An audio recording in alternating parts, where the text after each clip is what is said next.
રાજકોટની વાત કરીએ, રાજકોટના ધોરાજીની વાત કરીએ, ધોરાજીમાં આવેલ જન્માષ્ટમીનું મેદાન ત્યાં મેળો ઉજવાતો હોય તેના જ આપણે સીધા દ્રશ્યો બતાવ્યા. દ્રશ્યમાં જોઈ શકો છો કે અત્યારે બિસ્માર હાલત અને ગંદકી તમે જોઈ શકો છો, જાણે તળાવ હોય તેવું છે. અહીંયા જન્માષ્ટમીનો મેળો ઉજવતો હોય છે, પણ એવું લાગી રહ્યો છે કે આ ફેરે ગત વર્ષ બી મેળો ન થયો હતો, તેને લઈને આ વર્ષ બી કોઈ ટેન્ડર નથી ભરી રહ્યો. જેની હાલત છે તે બિસ્માર હાલત છે.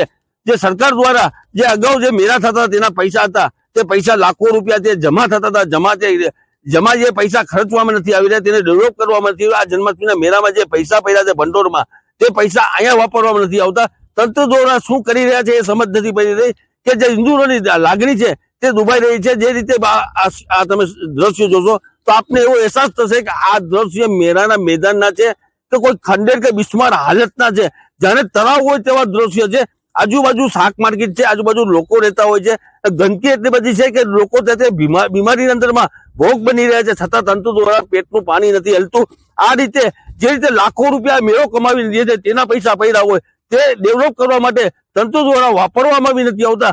અને ઘણી વાર લેખિત અને મૌખિક રજૂઆત કરી કે આ મેળાના મેદાનને ડેવલપ કરવામાં આવે, છતાં ડેવલપ કરવામાં નથી આવતો અને લોકો અત્યારે બીમારીનો ભોગ બની રહ્યા છે. તંત્ર દ્વારા તાત્કાલિક ધોરણે આ જે પૈસા ભંડોળ પડ્યો પૈસા તે તાત્કાલિક ધોરણે આને ડેવલપ કરવામાં આવે અને રિપેરિંગમાં પૈસા વાપરવામાં આવે, છતાં તંત્ર દ્વારા વાપરવામાં નથી આવતું. તાત્કાલિક ધોરણે આ મેળાનો મેદાન છે તેને સાફ સફાઈ કરી અને ખાડા પૂરવામાં આવે. મુનાફ બગાલી, ગુજરાતી, ધોરાજી.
મારું નામ દિનેશભાઈ વોરા, શહેર કોંગ્રેસ પ્રમુખ ધોરાજી.